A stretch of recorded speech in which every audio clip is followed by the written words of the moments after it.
We've got 4 trinomials to factor, and what we want to do is take them and write them as the product of the 2 binomials that we multiplied to get them in the first place. So here I have x squared plus 7x plus 12. If this factors, it's going to factor into the product of 2 binomials. Now I see that my first term is 1x squared, so I know that that's going to come from x times x. What I want to do is put in 2 numbers here that I can multiply and get 12, and then add and get 7. So I see if I put in plus 3 and plus 4, that will work. Now let's check. X times x, x squared. 3 times 4, 12. Inside I have 3x, plus outside I have 4x. They add up to 7x. So this binomial times this binomial does in fact give me x squared plus 7x plus 12. Once you find the factors of a trinomial like this, they're unique. There is no other pair of binomials to multiply and get this. Here's another problem.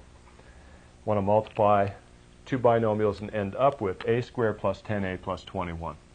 Again, I have 1a squared, so that makes it a little easier. I'm going to have a times a right here. So I need 2 numbers to put here and here to multiply and get 21 and add and get 10. They must be 3 and 7. Inside I have 3a, outside I have 7a. 3a plus 7a is 10a. My last 2 together, 3 times 7 is 21. My first 2, a times a is a squared. So I multiply these back out and see that I get what I started with. Again, what this is good for is changing addition into multiplication. Here's another one. 3a squared minus 3a minus 60. Before I do my factoring as into 2 binomials, I want to take out the greatest common factor.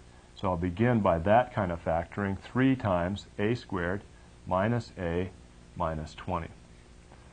Now that'll be 3 times, I need 2 binomials. Each will start with a because I have a times a to give me a squared. I want to multiply the 2 numbers right here and get negative 20, and then add and get negative a. Must be minus 5 and plus 4. Inside I have minus 5a, outside positive 4a. Those add up to negative 1a. My last term is negative 5 times positive 4, which is negative 20.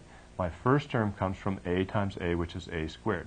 So here is the complete factorization for this original polynomial right here. And notice that 3 is one of the factors. The factors are 3, a minus 5, and a plus 4.